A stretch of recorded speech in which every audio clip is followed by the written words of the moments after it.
Hey, welcome everyone to the second Zoom Colloquium in Electrical and Computer Engineering Department at University of Washington.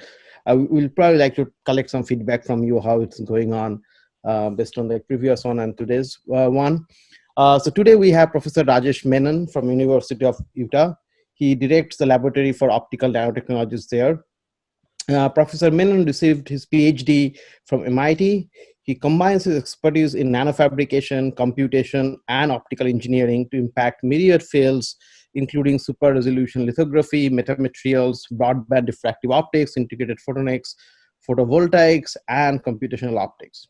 His research has spawned over 120 publications, over 40 patents, and impressively 4 spin-off companies. Rajesh is a fellow of the Optical Society of America and senior member of the IEEE and SPIE. He has received numerous awards, including NASA Early Stage Innovation Award, NSF Career Awards, and International Commission for Optics Prize. So without further ado, let's have Rajesh tell us about flat optics and other multifunctional photonics. Great. Thank you, Arka. I appreciate the invitation and apologize that I can't. Rajesh, we lost you for like 2 minutes, maybe like 30 seconds. Do you want to start from beginning? I think. Sure. Yeah. I was just going to say I'm going to essentially talk about several examples of these and try to highlight areas that are potentially of interest and that have some very interesting properties and applications. So let me. Okay. So what is a flat lens? A lens is, of course, something that just forms an image of an object. We'll come back to this idea later, but it's a form of one-to-one mapping. A flat lens essentially refers to taking this relatively thick, bulky lens and turning it into a flat surface. These are what our flat lenses look like. There are various versions of these. This is, for example, on a glass substrate. There's a very thin patterned polymer film on top of it. The thickness of the polymer film is typically a few microns. The substrate itself is about 0.5 millimeter thick. But that's just a support. Is this any better? Can you hear me? Yeah, we were hearing you fine. You just broken up like once you were discussing the flat lens a little bit. So maybe, yeah, you can come closer to mic or, yeah, it's still. Yeah. Sure. I'll keep going, but, feel free to just tell me if you. Okay, sure, yeah. So the goal is to reduce the weight by several orders of magnitude, thickness by also several orders of magnitude, and complexity in the sense that we can replace the functionality of multiple lenses with a single lens. We call our flat lenses multi-level diffractive lenses, or MDLs for short, but that's just a technical term, not terribly important. What do these do? This is an example of a flat lens that we demonstrated a few years ago. Here you can see the flat lens. It's attached to a conventional CMOS imager with a small spacing in between. And that's just a holder for handling. And this is what the video under sunlight looks like. So the key point here is that the colors are well corrected. So it's a flat lens that is achromatic for the entire visible spectrum. This was demonstrated about 4 or 5 years ago, published again a year or so after that. So this is what's possible. Since then, we've demonstrated these flat lenses across the entire electromagnetic spectrum, visible, of course, near infrared, short-wave infrared, long-wave infrared, and even the terahertz. And there's a lot of papers that have been published on this. So I will try to highlight a few, I would say, novel flat lenses. So for us, we think of these as drop-in replacement to conventional lenses. So that's it's a very simple way to think about these. So if you're an optical designer, you would think about this as a surface that would reside at the principal plane of a lens. So the first example I want to show you is a very high numerical aperture flat lens, which there is a misconception in the community that this is not possible, but this has been shown many decades ago, but this is probably the largest high NA flat lens ever shown. This was published very recently. It's about 4 mm in diameter, NA of 0.9, which corresponds to an F number of 0.25. So it's a very, very fast lens, like a microscope objective. This is the way to think about it. This is designed for near infrared at 850 nanometers. And you can see the lenses have these 3D structure as well as very fine structure as well. This is an actual experimental point spread function of such a lens, which shows a spot of about 560 nanometers, and the MTF shows pretty good performance with relatively high efficiency. So within about 9 or 10 full width half maximum in radius, you get over 90% of the power, which is quite nice. So the vision for something like this is to essentially take a very thick, bulky microscope objective and turn it into something completely flat. So there are very obvious advantages to doing this, particularly for microscopy, very hard to reach spaces and things like that. The second example I want to talk about is extreme achromaticity. In other words, we can design flat lenses which have an operating bandwidth which is far larger than would be possible with conventional lenses. So this is an example of that, where the wavelengths of operation goes from 0.45 microns, which is the blue, to 15 microns, which is long wave infrared. That is a unheard of sort of operating bandwidth, and I believe it's a world record. Because we have such a huge bandwidth, we have to actually make this lens on 2 different substrates. Because of course, this has a substrate of glass, but it's the exact same lens. And this is transparent to the visible and near infrared, whereas if you use silicon, you can use it at the longer infrared wavelengths. So it's exactly the same lens, but on 2 different substrates. The diameter of the lens is about 1 millimeter, but that's just for sake of proof of principle. This is actually our first extremely achromatic lens that we ever made. So what's important is that if you look at the top row shows simulated point spread functions, the bottom row shows measured point spread functions. You can see that the blue is very nicely focused, and all the way into the near infrared, which is here. Sorry, this is the near infrared down to here. This is the short wave infrared. This is the long mid wave infrared. This is the long wave infrared. So in simulation, it's perfectly achromatic. Of course, in actual experiments, we start seeing aberrations primarily in these off-axis rings, side lobes. Particularly in the short wave infrared, there's a little bit of extra aberrations, which we explained in the paper, which comes primarily from fabrication errors. But quite remarkably, you can see in the long wave infrared, these are very, very nicely focused. This work was done in collaboration with Northrop Grumman. So, of course, what's really interesting with these lenses is that now you can take this lens and with a single optical system, take images across the entire visible to long wave infrared band. So this, for instance, is an example of a picture of a toy car in the visible, the exact same car in the near infrared, where you see these colors disappear. And this is the same car in the, including the mid wave infrared, long wave infrared, and this is the same car with only the long wave infrared. All of these were actually taken with this exact same lens. And there are many more examples of these as well. And you can get pretty high resolution. The resolution follows the diffraction limit as expected. So again, what I want to highlight is that this is actually not possible with a conventional imaging system. Such a lens does not exist. The third example I want to highlight where it is impossible with a conventional lens is something that we call extreme, a lens that exhibits extreme depth of focus. So a conventional lens, if you try to focus it, plane wave comes in, the lens focuses the light. You end up forming a focus at a single plane, but very quickly the light starts to diverge. And this region over which the focus is maintained is referred to as the depth of focus. It turns out with the proper design of these flat lenses, you are able to actually extend this depth of focus by many orders of magnitude. In our example, we extended it by about 3 or 4 orders of magnitude. So we refer to this an extreme depth of focus multi-level diffractive lens.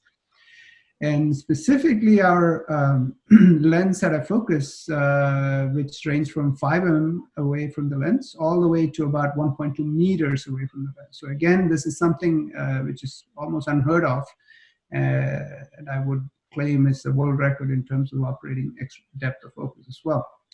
Now, of course, we made this lens, and You can measure the point spread function, so that's what the lens looks like. About 2 mm in diameter. Again, just a particular choice. It's not limited in any particular fashion. This is actually the slice of the measured point spread function in the propagation direction. And of course, in the radial direction, it's rotationally symmetric. So you can see it maintains a really nice sharp main lobe with a spot size of about 12 micron, which is about 5 mm away. About 1.2 meters away, the spot size is still fairly small, about half a millimeter or so. Now, what could you do with such a lens? Of course, the most obvious, so one reason to use this lens is for directional power. So for instance, if you're trying to illuminate a scene for LiDAR imaging, you want a really nice, tightly focused beam that travels for a very long distance. So that would be an obvious example. But we also wanted to do imaging with this. So this is an example where we had an extreme depth of field scene where you can see the cameras here. Our first choice here is illuminated with this near-infrared LED. And there's another little Macbeth chart here, again illuminated by another LED light. And there's a little toy here and this resolution chart and so on and so forth. So the distance from the camera to the farthest object is a little more than 6 meters.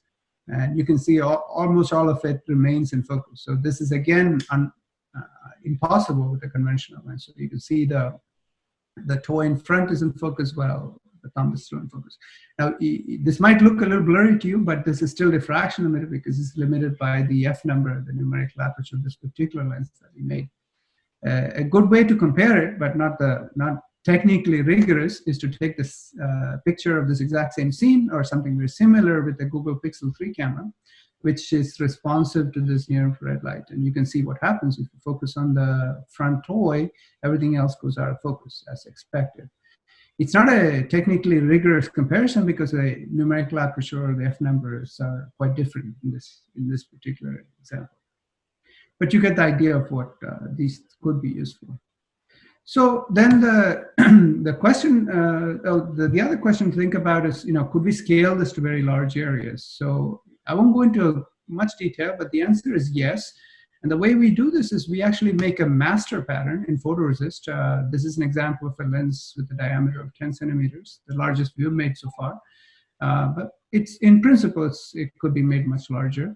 Once you make a master pattern, you can essentially replicate this into polymer. So you don't need high index material. So it's relatively easy to do replication in this example. And the reason to go to very large lenses is to, one can imagine making very large telescopes, for instance, in space because they are very lightweight. So you can imagine imaging interstellar objects or objects in the solar system or other very large objects as well. I should make a quick comment on comparison of these lenses to what is referred to as meta lenses. The big difference, and schematically shown here, so our devices have these multi-level structures, kind of like Manhattan geometries, whereas meta lenses typically have these binary structures. But the big difference, I would say, is that these lenses utilize polymers, so they can be relatively low refractive index, whereas typically one needs high refractive index for these meta lens structures because you need to incorporate lots of electromagnetic modes in there in order to get the appropriate phase shifts. So because of that, one is able to do a relatively cheap replication via nano-imprint lithography for these lenses, whereas here it's much harder because once you do the lithography, you still need to somehow deposit or etch these high index materials. Somewhat different, lower difference is that these lenses tend to be intrinsically insensitive to polarization and afford high efficiency, high and large bandwidth, as you've seen. But flat optics is actually a very old technology, which many of you may not be familiar with. Some of you may be familiar with it. But back in the 18th century, because of shipping, whaling and so on, needed optics in very large optics in lighthouses. So ships far away could actually see the light. So Buffon in 1748 proposed an idea of flattening this biconvex lens and maybe about 50 or 60 years later, Fresnel proposed essentially an improvement of this idea into the planar convex lens. So the idea is to simply take a conventional large optic and flatten it out, because the phase shifts are essentially periodic in 2 pi. So you don't need such a really thick lens to achieve the functionality. I would say this idea, which is more than 200 years old, has been rebranded over the years, but basically it's the same technology. It has been called as zone plates, binary optics, plates, binary diffractive lenses, skinoforms, nowadays metamaterials, meta lenses, and so on. But essentially, it's the same technology. And the idea is that you have plane waves coming in, and you need something here which converts these plane waves into a converging spherical wave. Of course, there have been advances along the way, but the idea is essentially the same. So again, the goal is to have a surface that represents a phase function that converts these incident plane waves to converging spherical waves. Now, it's pretty easy, and many of you probably learned this in your undergraduate physics textbooks. If this plane wave is monochromatic, this function, this phase function, is simply a hyperbolic function. It's quite simple to show this. Our contribution to this centuries-old technology is simply a very simple insight.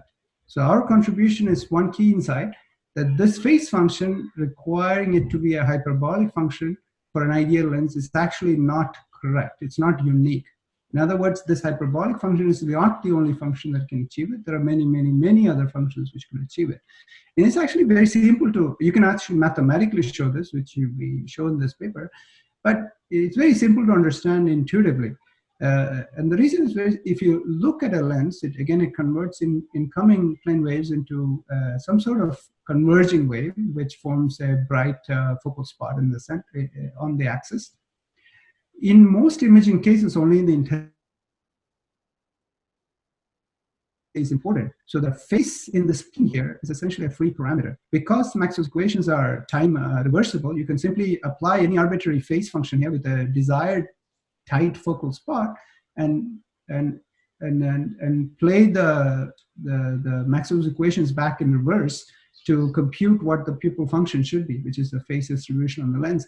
And you can very clearly see that, if I change the phase here, I will get a different pupil function. So it's actually a very simple proof. In fact, this is, although, I'm claiming this as our insight, this is actually not our insight per se. This has actually been recognized in the field of inverse design, in mathematics for many, many, I would say several decades at least. So what does this mean for us? This means that there are lots and lots of phase functions we can operate as a lens. So it's not just the hyperbolic function. So we can actually choose the phase function based on other requirements, which could be extreme achromaticity, as we showed you before. It could be some correction of aberrations. It could be manufacturability, whatever. So, and this is our contribution to this very long historical field, I would say. And you can, let me just show you what I mean with a very specific example. So if you take a phase function, which looks like this, this is of course designed using some inverse design techniques, which I won't go into detail. But this is representing the phase at lambda equals 500 nanometers as a function of the radial coordinates. And clearly this is not a hyperbolic function. It looks pretty complicated. If you propagate this phase function, and this is a purely phase function, so there's no absorption. If you propagate this to the focal plane, we see a amplitude function which looks like this dashed line. We see a phase function which looks like this nasty looking function. But of course, no sensor will respond to this phase, so that's not important. What's important is the square of the amplitude, which is this intensity function shown by this solid line. And that's a nice tightly focused spot. So again, not a hyperbolic function producing a nice tightly focused spot. Now, this particular lens is actually designed to be achromatic for the visible band. So here I'm showing the phase function for 500 nanometers, 600 nanometers, 700 nanometers, and 800 nanometers. None of them are hyperbolic. 600 comes somewhat close to it, but none of them actually are hyperbolic. Each of them, if you propagate to the focal plane, you will get a nice tightly focused focal spot, which is this solid line. Okay. Of course, the phase patterns are very different, which is what I meant before, that they are free parameters. but the focal spot is identical. So it's an achromatic lens. So again, not a hyperbolic phase function, but still being able to focus light, and of course being able to image, as we showed in this paper cited here. So this is how we're able to actually make these. So of course, in background, there are several sophisticated algorithms that solve these inverse problems, but that's a fairly well-known area in the field of applied mathematics. So I won't go into the details of that. Now let's revisit some more interesting topics here. As I said at the very beginning, a lens is simply something that does a one-to-one mapping. So it takes rays from a point on the object and converts it to a point or an image. And ideally, you want every point here to have the same response. And this is referred to as a space invariant response or a space invariant point spread function. However, this is actually not necessary. You can also create a one-to-many mapping. So and there are many ways to do this. The particular flavor we like to work with is where we place essentially a diffractive filter array, which I will show you in a second, right before the sensor. So the sensor is placed here to record the image. But before the sensor, we place a diffractive filter array, which is completely transparent, so there's no absorption. And what it does is that it blurs the image. So you can see, instead of one point here forming one point on the image, it blurs it on the sensor. And of course, to get the reconstructed image, one has to do some computation, which is what this arrow represents. Now, what's key here is that I can design this diffractive filter to essentially encode the information of some other modality of the electromagnetic field into this blurring function. And this is essentially what is meant by going beyond intensity for imaging. In this example, one can encode spectrum, polarization, whatnot. I'll show you the example of spectrum. So our idea to encode spectrum is basically to achieve color with a Bayer filter. So in a conventional color camera, you use something called a Bayer filter, which has been around since the 1980s, which is, of course, a very inefficient way to get color because you're absorbing complementary colors. So you're throwing away more than 1/3 of the photons that are coming into your sensor. Color without Bayer, we call this as computational multispectral or hyperspectral imaging. In order to enable this, we essentially put a diffractive filter array, which is shown here, in close proximity to a sensor. This distance d is typically just 5 microns or a few microns. And these are some specific examples of our particular implementation, but this has actually been repeated many times. The diffractive filter array is made again in a very thin, transparent polymer film on a glass wafer. This is completely transparent. There's no absorption. The reason you don't see through it is because it scatters the light. So it doesn't preserve spatial information. If you zoom into this device, you can see the microstructures, which you can see in this particular example.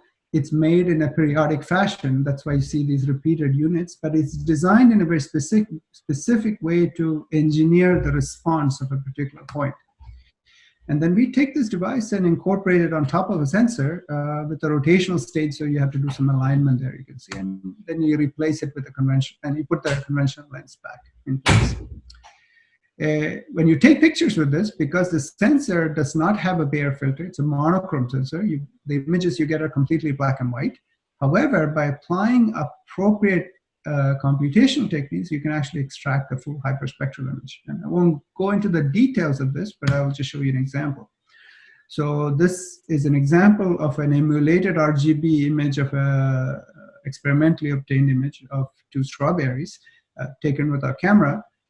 However, this is an emulated image. The actual raw data is monochrome.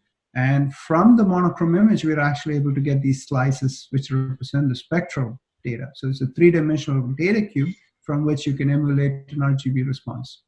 In this particular example, we have a data cube from 425 nanometers to 840 nanometers. And you can see the spectrum on one of these points, which would say that. So every point here has a spectral response.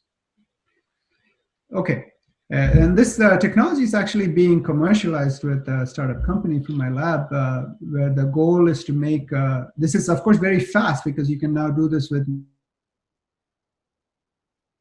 machine learning. So I think it should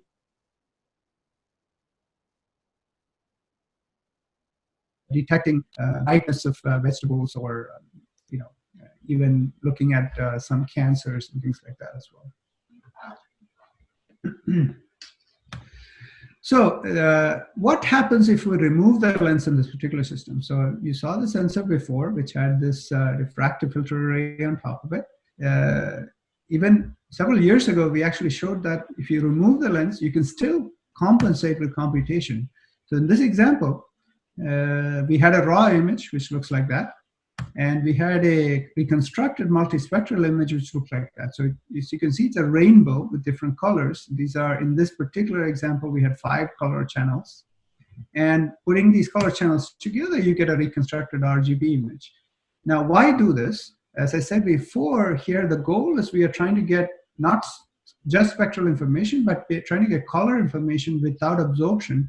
So if you take an equivalent image with a bare RGB, you get an image like that, which is drastically darker. So you can see the signal to noise ratio and the brightness of the image is drastically better. So this enables what we refer to as multispectral low light imaging. I'll come back to this idea of removing the lens later on, but let's take a little digression and talk a little bit about inverse design of metasurfaces, so moving away from imaging for a short few minutes. I want to talk about beyond imaging, which is, and a particular example is something we, again, demonstrated many years ago now, an ultra-high efficiency metasurface polarizer. I believe this was one of the very first inverse designed metasurfaces. And the goal here was to design a very efficient polarizer. As many of you know, a polarizer simply takes, if you illuminate unpolarized light on a polarizer, a linear polarizer, let's say you want this polarization out, it will essentially reject the undesired polarization by absorbing it or reflecting it. So the efficiency with which you can convert unpolarized light to linearly polarized light is at most 50%. In practice, of course, this is much less because of other problems, but typically less than 30%. So here, as I'll show you, we showed a metasurface polarizer where this transformation from unpolarized light to linearly polarized light can be achieved with over 70% efficiency. Again, breaking this particular efficiency limit. So we demonstrated this for 1.5 micron wavelength with silicon metasurface, which is was a cover image of Optica that year. So in this example, we essentially designed, we had a model which what it did was, so first of all, let me explain what this device is. This device is the metasurface, and these yellow lines show a unit cell of this metasurface, which is tiled in this space. And of course, you can see it's a very small device. This is fairly complex. It's hard to see here, but it's a multi-level structure metasurface. It's not a binary metasurface. So it was actually made with focused ion beam lithography. Again in silicon. What it does is that it takes this EX polarization of light and it allows it to pass through unperturbed, whereas it takes this EY undesired polarization of light, and as it passes through this device, it rotates 90 degrees. Okay, so it takes this undesired polarization and rotates it by 90 degrees to make it into EX. So that's how we get the extra efficiency. Now to show you very quickly the results. So the device is very small. So in this example, we have the input where the polarization is only EY. And if you look behind the device, the power has gone way down where we have a polarization analyzer at EY. So which means that the EY input polarization has now disappeared behind the device. Of course, it appears in the EX. So the polarization has actually rotated from EY to EX. So you can see it there. If you, on the other hand, if you input EX, nothing changes, nothing in the EY, everything in the EX as expected. And if you do the calculation with unpolarized light, this turns out to be about 73%. Of course, this, there's a lot of very interesting things here, which I don't have time to go into. For instance, if I don't tell you that this, if I stop at this point, I would have violated the second law of thermodynamics, which is of course not possible. But I will tell you that in principle, there is no violation of the second law of thermodynamics, because what we come in, if I go back here, is that the light is completely collimated coming in, and once it comes out, it's diffracted. So we're essentially taking entropy from the spatial frequency degree of freedom and putting it into sorry, we are taking the entropy from polarization degree of freedom. So this is high entropy polarization degree of freedom, and putting it into the spatial frequency degree of freedom. So it's a form of entropy engineering where we are taking entropy from one modality and putting it in another, which was not recognized at the time we wrote the paper, but it has been since then. There's been a few follow-on papers. This particular approach of inverse design can also be applied in integrated photonics as well. This was a paper we published also 5-6 years ago, where we, at that time, this was the world's smallest polarization beam splitter. So what it does is that there's a waveguide which has light. It interacts with the structure. In this particular example, this is a structure that utilizes superposition of inhomogeneous modes in order to essentially excite these a mode that converts the TM into the top waveguide and the TE into the bottom waveguide. So you can get this very, very high efficient, very nice separation of the polarizations. And what was most impressive at the time is that the size of this device is only about 1.5 wavelengths. So this was very, very, very small. And we, of course, demonstrate this experimentally as well. You can apply this technique to do cloaking as well, to increase integration density. So what I mean by that is if you put two waveguides very close together, you will start coupling signal from one waveguide to the next waveguide. But if you actually put what we call a metamaterial cloak between the waveguides, you prevent this coupling and essentially allow the waveguides to be squeezed closer together, thereby increasing the integration density. So this is a TE cloak and this is a TM cloak. And in the paper, we go into a lot more detail and show the experiments and so on. So this is another example where we have a inverse design photonics problem, where we are actually essentially doing an inverse design with some fabrication constraints to come up with these geometries. This is the work along these lines has been going on for many years in my lab. We have done a library of maybe 100 or so devices, and these are all designed for manufacturing. So these are all CMOS compatible with the single lithography step. Both active and passive devices are possible. It's a very, very general design principle. So these are power beam splitters, which are important for quantum optics, for instance. There's a wavelength splitter, so you can split the wavelengths. This is a 90-degree bend, again, with very little scattering losses and so on. You can do mode conversion, where light comes in a multi-mode waveguide and very efficiently couples into a single mode waveguide. And this is what we call as an optical diode, a passive optical diode, where light's allowed to pass in one direction, but not allowed to transmit in the other direction. And this is a very interesting device, something called a vortex generator, where you come in with a TE mode, but you interact with this device, which we didn't draw. It converts into a vortex mode, where you can see there's a dark central beam. So there's lots of very, very interesting work in this area as well. Oops, let's see. These are all simulations, yes. Oops. So let's revisit imaging back again, our favorite topic. So in addition to one-to-one mapping and one-to-many mapping that I saw before, one can also imagine something like a one-to-all mapping. So in this example, we are going to replace the lens with a light pipe, essentially a needle that takes light from an object and spreads it across on a sensor, okay? And then the idea is to do a computation in order to reconstruct an image. Now, the reason to do this is to make, in our particular example, is to make very, very small microscopes. So we want this light pipe to be drastically thinner and smaller than a lens, in particular for deep brain imaging, as you will see shortly. So this was an old idea, the idea that we proposed back in 2014, what we call computational microscopy through a needle. So just go back here. The needle looks like this. This is a surgical needle, also referred to as a cannula. In this example, we had a length of 2 millimeters. Its diameter, so it's shown in cross-section here, this diameter is roughly about 200 microns. If you have a point source on one side of this needle, light from the point source couples into the needle, bounces around here, and it reaches the other side, and it creates a very complex image as shown here, because the modes, lots of modes in this needle, which is like, essentially like a fiber optic, are excited, so you end up with a very complex image. Now you can think of this as a points-per function of this point x1. Now what's critical is if I move that point to a different point x2, I get a completely different point-per function. Now, even though these 2 points-per functions are not orthogonal in the strict sense, as long as they're sufficiently different, I can solve an inverse problem by knowing these point-per functions to recompute what these point sources would be.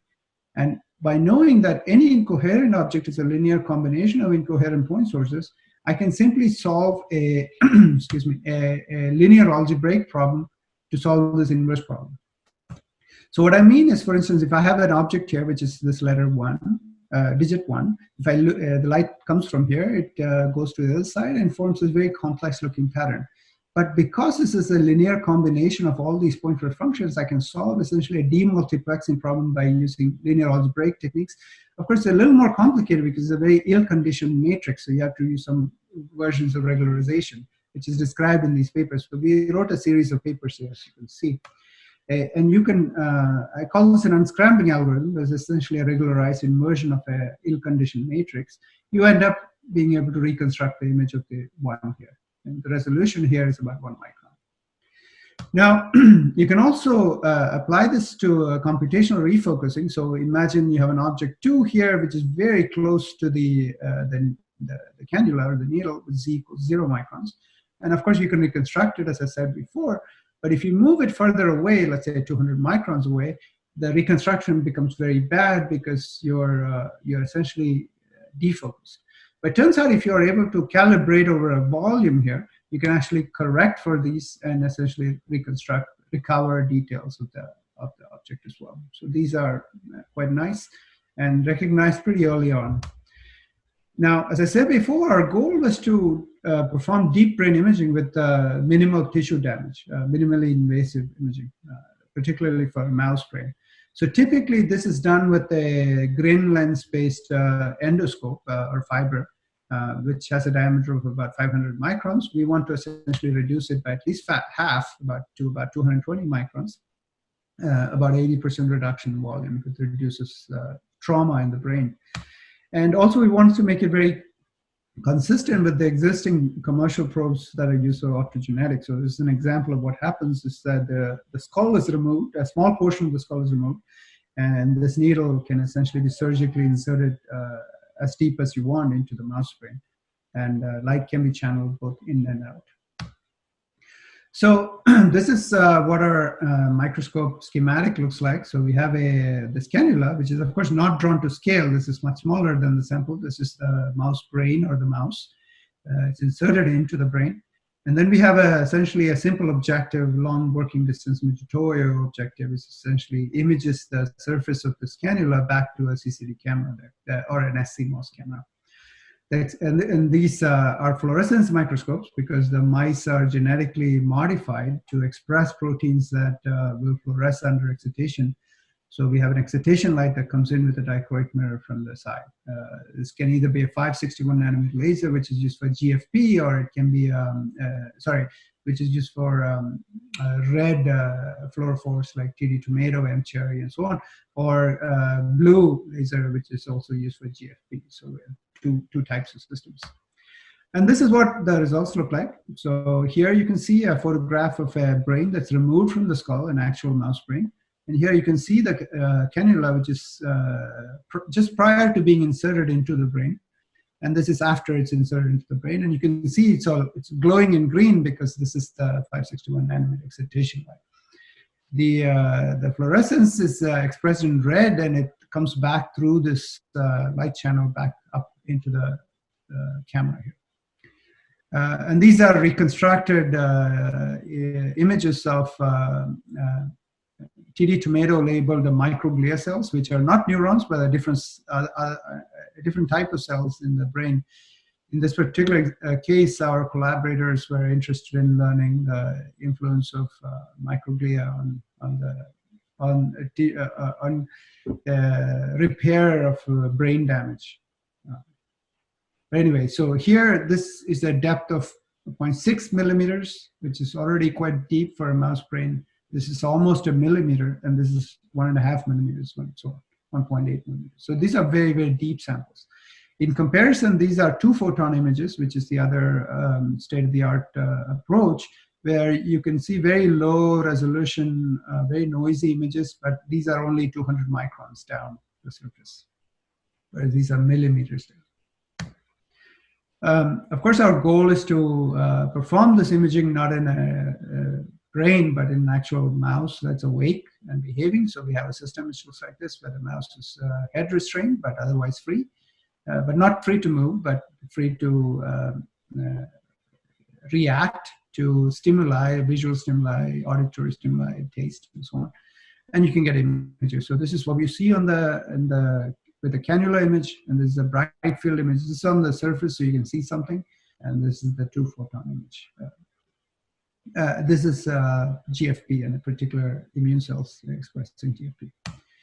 Of course, because these image reconstructions are fast, you can get real-time video. So this is raw image video from an actual mouse brain. The mouse is breathing, moving, and so on.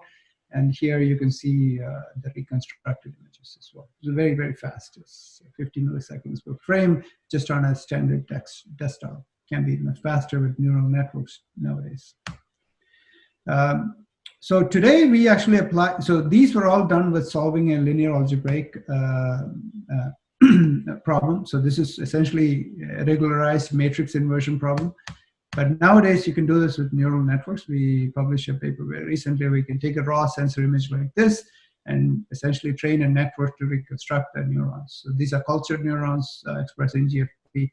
This is a reference camera for comparison. They're not perfect. You see some loss of resolution, but they're very good, very fast as well. With the SSIM, which is an accuracy metric of almost 87%, with only 3,000 images. So it's actually not that hard to do.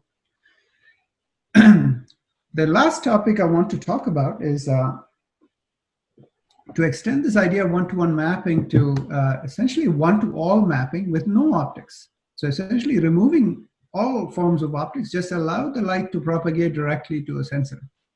Now, this was not even clear that this would even be possible. So I asked this question to a very smart undergraduate student about 4 years ago now, and she went back to the summer on a summer project, and she actually showed that it is possible to, at least in some simple cases.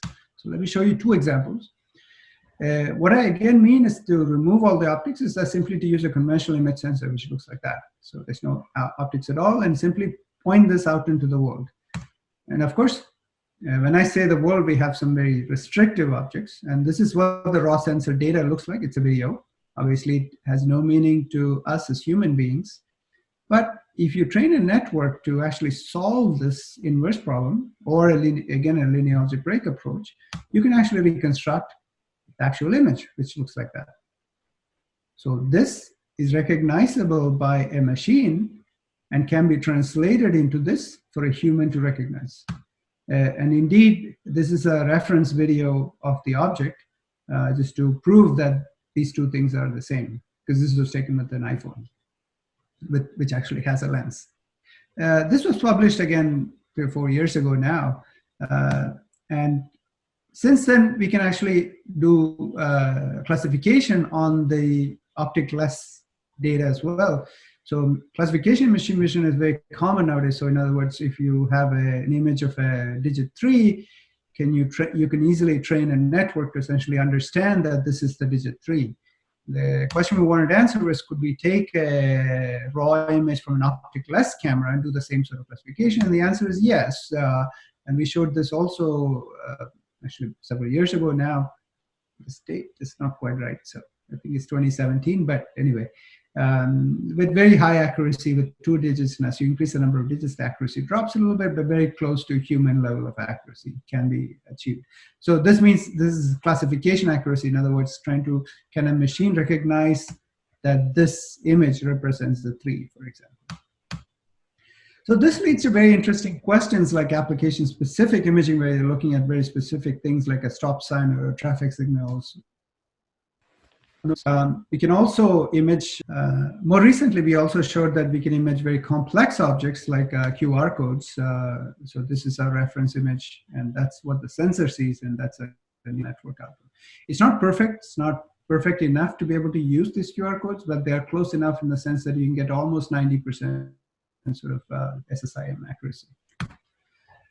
The last example of a camera that I want to talk about is what I refer to as a transparent camera. So essentially, you can imagine a window which you can look out into the world, but imagine having a sensor which is placed at the edge of the window, facing into the window.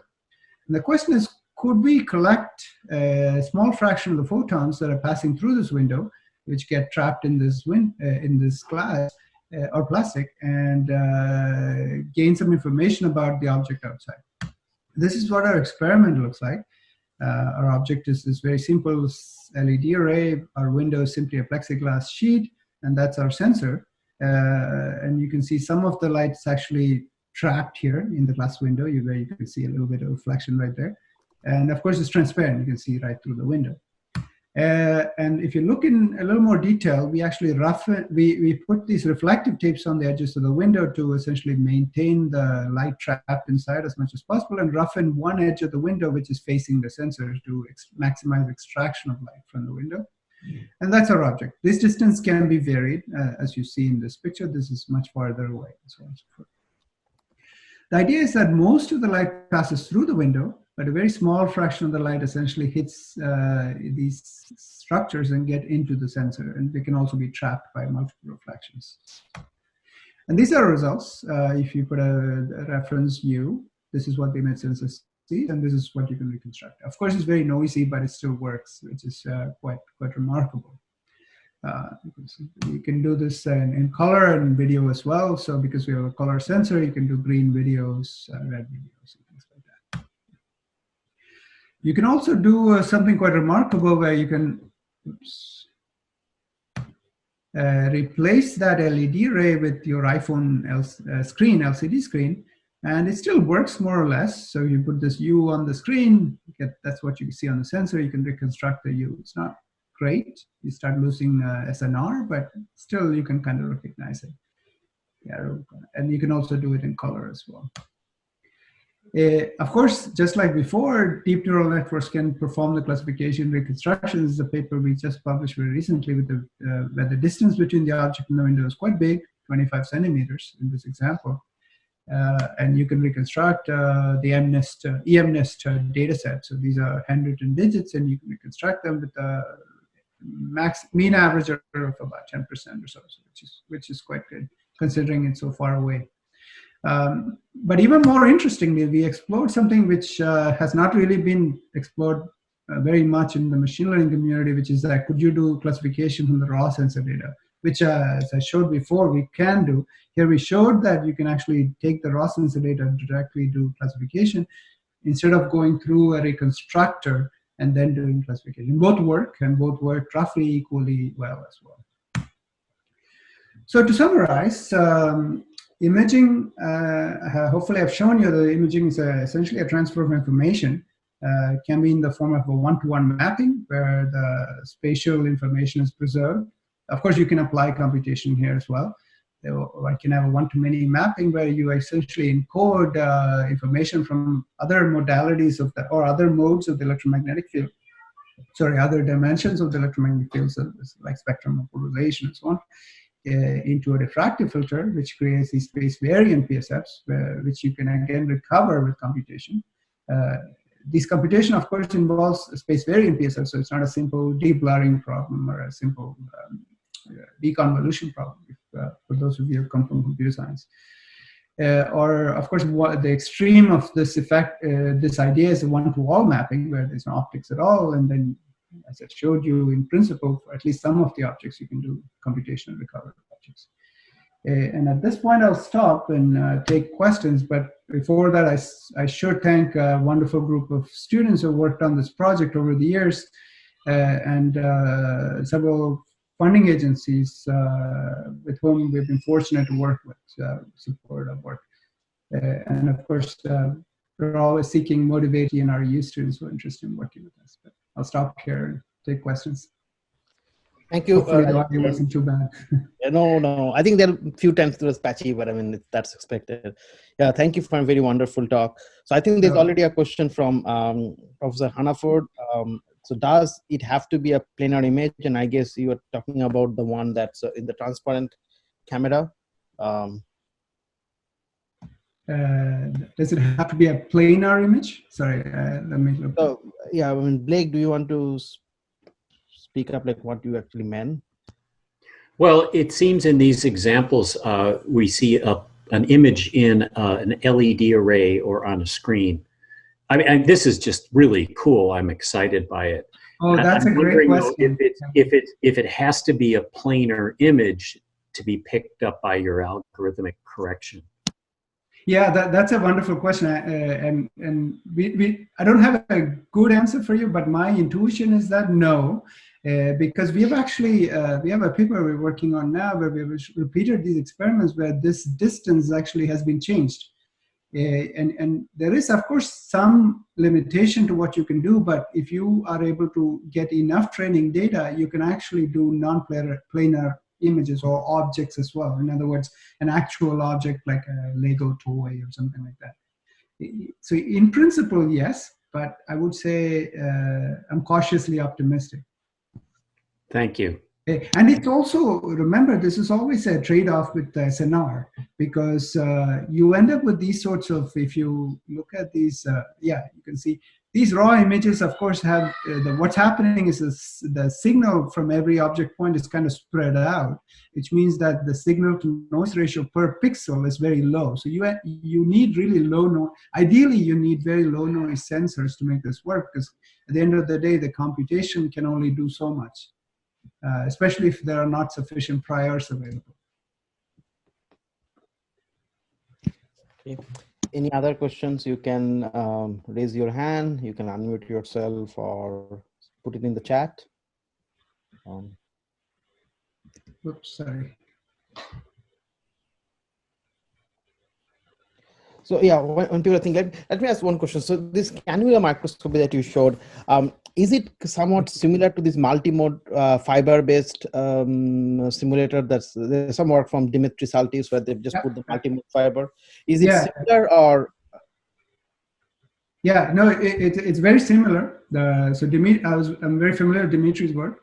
The main difference is that most of the work, at least until very recently, was with coherent light. In our case, of course, we were interested in doing fluorescence imaging, so we couldn't rely on coherence. Okay. So you can't, for instance, scan a beam, right?